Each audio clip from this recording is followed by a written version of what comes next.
Olá a todos! Vamos agora então para mais um módulo do curso de Química Orgânica. Hoje nós vamos falar da solubilidade de compostos orgânicos, em uma breve introdução e apresentação da solubilidade de uma função orgânica em específico, para a gente começar a compreendê-las, que é a questão dos hidrocarbonetos.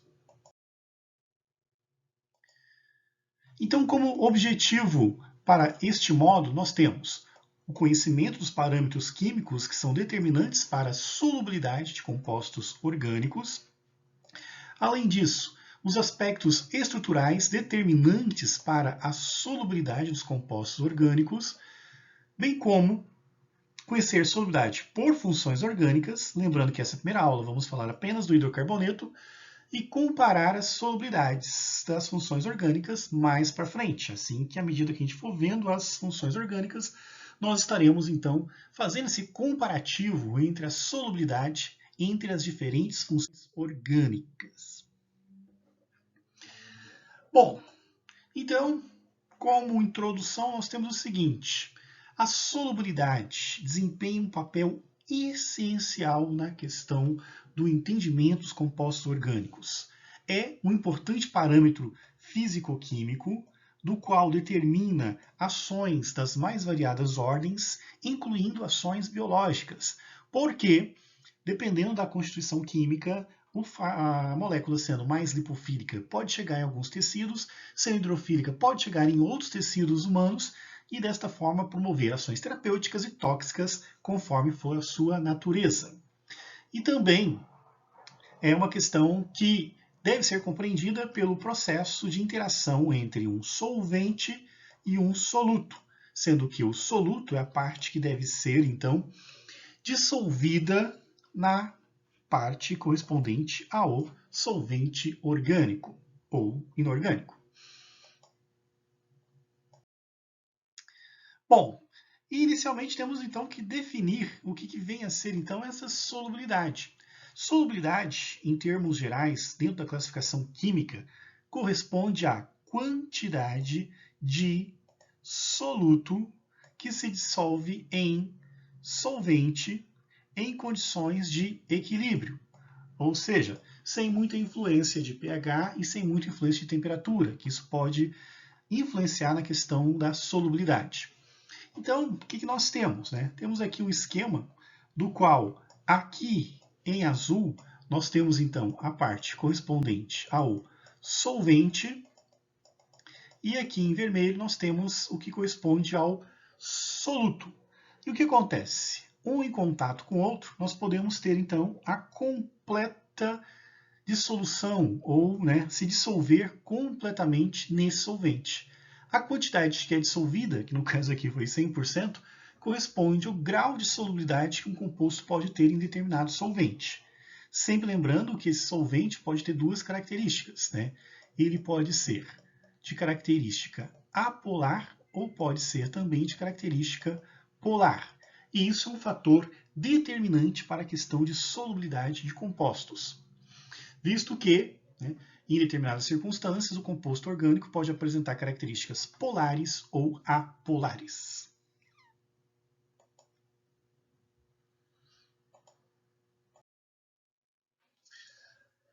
E por que devemos estudar a solubilidade dos compostos orgânicos? Qual a importância disso para o universo farmacêutico? São muitas as questões importantes no qual o farmacêutico ele resolve os seus problemas cotidianos a partir dos conhecimentos da solubilidade dos compostos orgânicos. Alguns exemplos. Influência em propriedades chamadas farmacocinéticas. É um conceito que vocês estarão estudando na farmacologia, que diz respeito ao que o nosso organismo faz com as moléculas que estão dentro do nosso corpo. Uma das ações é eliminar moléculas indesejadas. E para isso, é preciso saber qual é a característica que esse composto tem em termos de solubilidade. Porque se ele tiver uma característica mais apolar, irá requerer do fígado uma ação específica para torná-lo um composto polar e assim ser eliminado na urina. E problemas hepáticos, por exemplo, pode levar ao que a gente chama de bioacumulação da molécula no organismo. Então é essencialmente importante conhecer sobre cada fármaco as suas características de solubilidade para que, então, se saiba qual o comportamento esperado, inclusive em situações de intoxicação. Um exemplo que nós temos, aqui são de compostos que apresentam, um grau de polaridade, muito em função de funções orgânicas que a gente já estudou, inclusive. Aqui, por exemplo, nós temos uma função ácido carboxílico e aqui em verde temos uma função éster. Essas duas funções, por apresentarem cargas parciais e também cargas efetivas, que é o que acontece na porção ácido carboxílico, confere uma solubilidade em água considerável desse composto orgânico, fazendo com que ele tenha, então, uma boa eliminação e possa até mesmo ser acumulado nos rins. A propósito, esta molécula é do ácido acetil salicílico. Um outro exemplo que nós temos aqui é de uma molécula que também apresenta a função ácido carboxílico, apresenta a função amina e também, de quebra, vai apresentar aqui a função haleto de alquila. Este composto também apresenta uma boa solubilidade em água, se a gente observar que existem cargas parciais, cargas efetivas, e até chance de ligações de hidrogênio, como acontece, por exemplo, com o nitrogênio. Esta molécula, no caso, seria do diclofenaco sódico. Esse diclofenaco também é um anti-inflamatório, assim como o acetil salicílico, mas tem mais tempo de ação no organismo, ele exige menos tomadas ao longo do dia, em função de já ter uma característica mais lipofílica quando comparado com o ácido acetil salicílico, por exemplo. Temos também importâncias relativos à compreensão de impacto ambiental, de riscos que podem acontecer devido a compostos orgânicos que estão intimamente ligados à sua solubilidade, suas características de solubilidade. Alguns exemplos que nós podemos ter é desse composto, que apresenta a função fenol aqui, que é ácida, que gera centro de cargas, função álcool, que faz ligações de hidrogênio, mas em sua grande constituição nós temos o quê? Hidrocarbonetos, o que faz com que ela tenha essa região inteira aqui em azul de caráter lipofílico. Esta molécula ela pode, então, bioacumular, se estiver no meio ambiente, em animais, como peixes, por exemplo, e o homem consumir o peixe contaminado. E também, ela tem uma dissolução baixa em água, mas o homem pode consumir em pequenas quantidades, um homem quanto a mulher, e isso ficar acumulado no tecido adiposo, em função da sua característica lipofílica, que é baixa solubilidade em água, e gerar problemas ambientais na saúde. A propósito, esta molécula seria do estrógeno, um considerável poluente emergente que nós temos na nossa atualidade. E, por fim, saber a solubilidade permite a previsibilidade de problemas de saúde que podem acontecer, que estão relacionados a quê? Estão relacionados com a solubilidade dos compostos orgânicos. Aqui nós temos um exemplo, já até apareceu o nome dele aqui, o colesterol, do qual tem a função álcool, que não é tão hidrofílica quanto a função fenol, e a grande maioria e constituição desta molécula aqui é de carbono e hidrogênio, o que faz com que a molécula não tenha cargas parciais, nem tampouco carga efetiva. Isso confere a essa molécula uma questão de ser muito lipofílica. E, presente no sangue, pode formar, então, as placas de ateromas, que são placas de gordura, que podem, inclusive, entupir os vasos sanguíneos. Então, o excesso dessa substância no nosso organismo é prejudicial por uma característica química orgânica. Bom, sendo assim, então, temos algumas questões, que é referente a esta problemática quanto à análise da solubilidade dos compostos orgânicos. Como que eu analiso, como que eu investigo e como que eu posso predizer que tipo de comportamento vai ter uma determinada molécula orgânica em função de solubilidade que pode recair sobre as questões que eu apresentei anteriormente para vocês. são alguns aspectos fundamentais. Na verdade, são dois, né?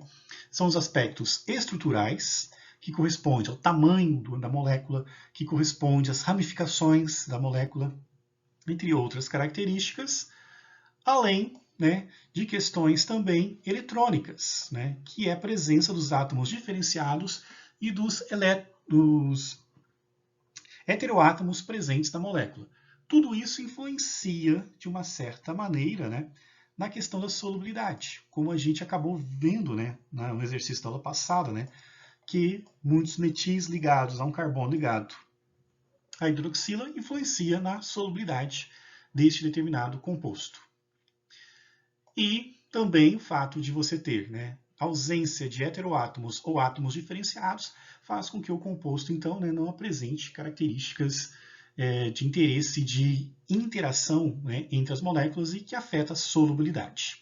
Então são, né, aspectos da estrutura, aspectos eletrônicos que vão determinar e vai fazer com que a gente consiga então analisar os compostos quanto à sua solubilidade e ter uma noção daqueles parâmetros que eu apresentei anteriormente para vocês, relativos, né, à questão da saúde, do impacto ambiental e também questões de previsibilidade de problemas e doenças que podem ocorrer.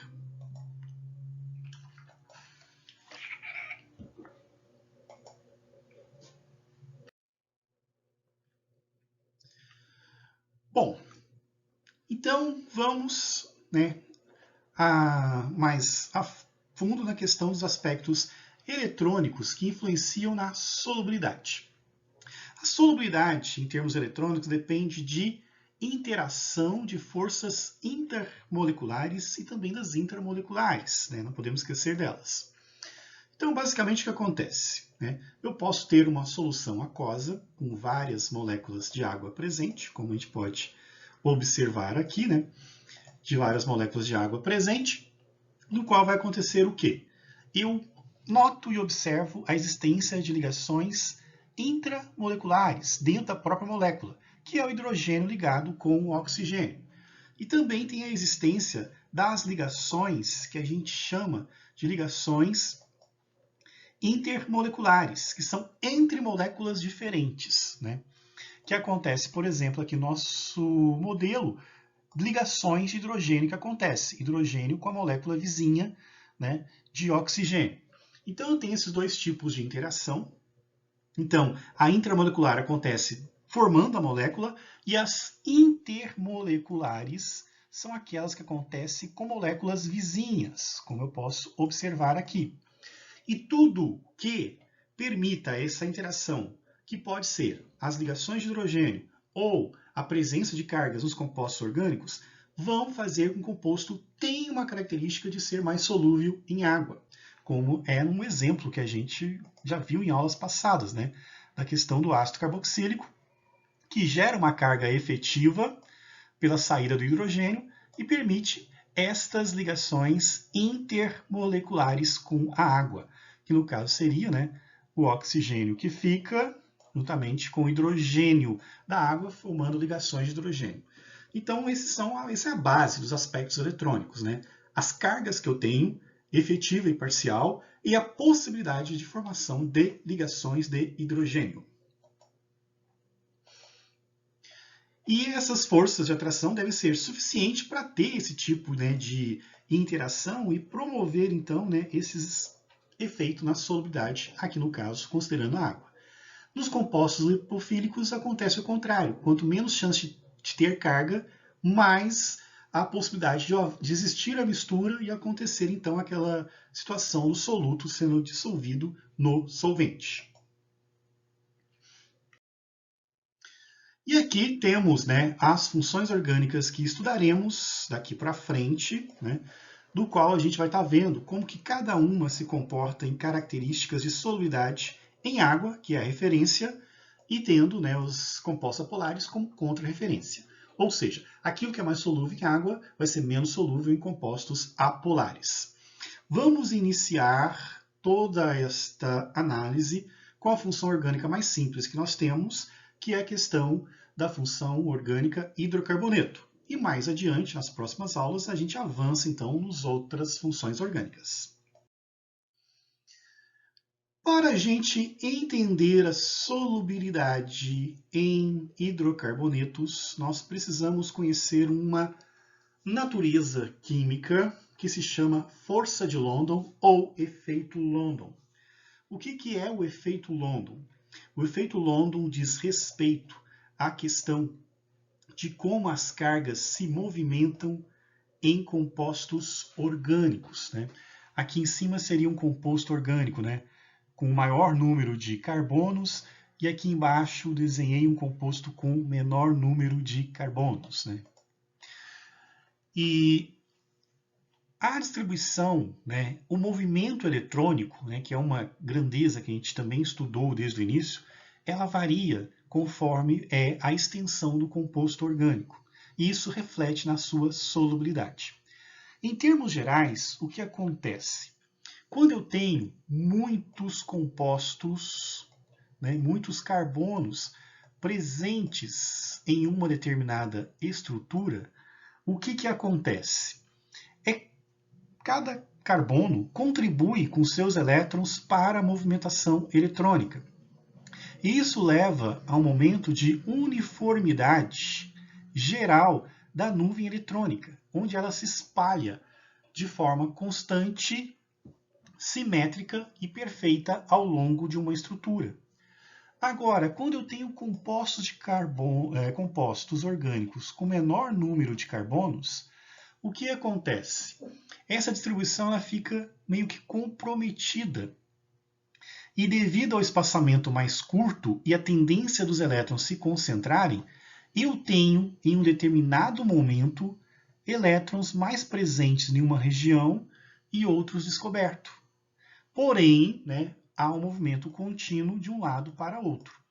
O que significa que eu não tenho carga parcial efetiva, mas eu tenho momentos que eu tenho carga, que logo em seguida ela é preenchida pela presença dos elétrons, né?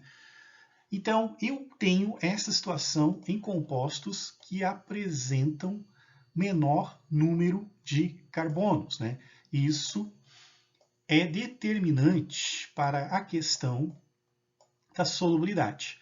Então, no mesmo momento que eu tenho, né, uma concentração de elétrons em um dado ponto, né, vou deixar uma região descoberta em termos de carga, que pode ter, por exemplo, carga parcial positiva em um extremo, enquanto a carga negativa se concentra em outro. Só que com o passar do tempo, né, os elétrons se movimentam e eles vão cobrir a outra região e vão deixar a outra região descoberta.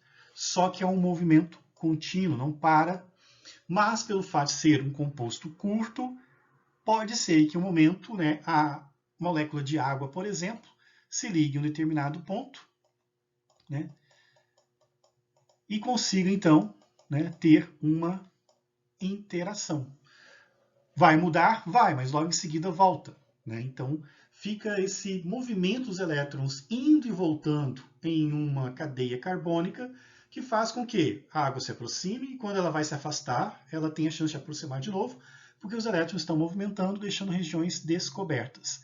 Fenômeno esse que não acontece quando a cadeia é maior. Existe uma regra básica que fala, né, quanto maior o número de carbonos, menos solúvel em água será, né?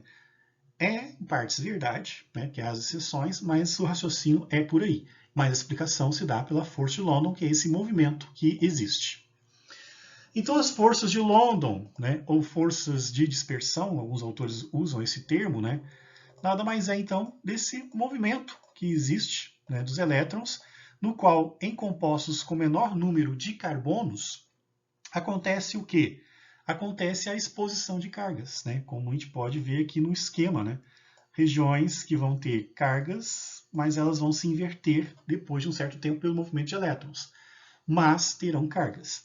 Não é carga efetiva, tampouco carga parcial, mas são cargas momentâneas que, pelo movimento rápido, né, pode fazer que a molécula de água ligue, quando ela vai desligar, ela liga de novo, porque há uma alternância, né, dessas cargas de uma forma mais rápida em compostos menores, né?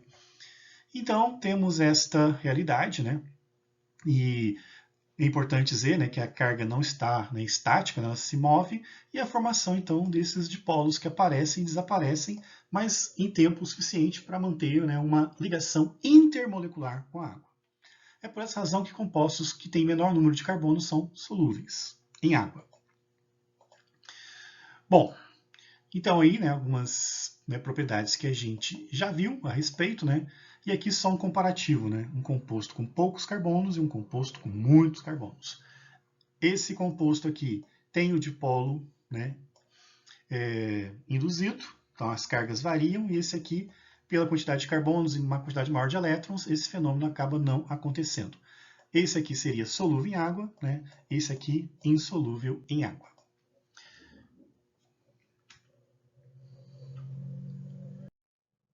Bom, aí então, né, temos essas características. Então, representando aqui em azul seria uma molécula de água e aqui em verde seria o composto orgânico que teria 3 carbonos apenas. O que acontece? Como há esta alternância de cargas, as moléculas de água conseguem então se aproximar e se ajuntar, misturar, por ligações intermoleculares que não são estáveis, né, mas permite a aproximação da água. Já quando eu tenho um composto, né, com maior número de carbonos, o que acontece? Né? Os próprios compostos se aglutinam, porque eles não têm carga e se aproximam. Né? Não há este momento, né, de ter carga parcial, não há momento de ter essa carga induzida. E a molécula de água, então, né, se vê impedida de interagir nesse meio. Né? Então, isso é o efeito London, e que é, né, demonstrado através, né, dos experimentos. Então, a gente pode observar aqui, né, um hexano, que é um hidrocarboneto de 6 carbonos. Né? O que acontece? Né? Ele tem uma baixa solubilidade em água em temperatura ambiente. Se eu pegar o heptano, que tem 7, né, o que acontece? Essa solubilidade diminui mais ainda. Né? Só consigo dissolver 0,05, né, em cada 100 gramas. Se eu aumento para o octano, o que acontece? Cai mais ainda. Só o fato de aumentar um carbono vai diminuindo cada vez mais a solubilidade. E se eu pegar o nonano, que tem 9 carbonos, né, ele já passa a ser insolúvel. A partir de então, 10, 12, 13 carbonos, os compostos se tornam insolúveis, no caso de hidrocarbonetos. E aqueles que têm, né, menos de 5 carbonos acabam sendo solúveis. Então aqui é só um exemplo, né, na prática, né, que mostra que à medida que aumenta o número de carbonos, eu diminuo a solubilidade. Por quê? Porque o trânsito de elétrons se torna mais concentrado à medida que aumenta o número de carbonos, e isso reduz qualquer chance de ter um dipolo, ou seja, uma região que os elétrons estejam mais concentrados de um lado do que em relação a outro. Se eu comparar com outros solventes, né, com características mais polares, né, eu vejo que a coisa vai se invertendo, né, que vai chegando então até mesmo se tornar, né, se manter solúvel no éter, que tem comportamento diferente, né, um pouco diferente da água, por exemplo. Né. E no caso do álcool, né, ele se torna solúvel quando tem 6 carbonos, mas vai diminuindo a sua solubilidade, sendo que no que tem 9 carbonos, insolúvel em água, pouco solúvel em álcool e insolúvel em éter. Isso em função das naturezas diferentes, né, desses solventes de funções orgânicas diferentes. Bom, então, né, com relação a tudo isso que foi mostrado, né, então o efeito London tem, né, uma importância fundamental na questão da solubilidade e então determinante para isto. Então, os objetivos da aula de hoje, então, seria conhecer alguns parâmetros determinantes da solubilidade, os aspectos, né, estruturais, algumas funções orgânicas, hoje trabalhamos somente o hidrocarboneto, e comparar a solubilidade das funções. A partir da próxima aula, nós vamos fazer essa comparação, que a gente já começou de leve, né, a partir do momento que a gente comparou solventes. Mas sempre vamos comparar tendo como parâmetro principal a água, correto? Bom, então este era o assunto da aula de hoje. Qualquer dúvida, então, entre em contato, verifique se no ambiente virtual não tem atividades para serem feitas, ok? Então, até a próxima aula.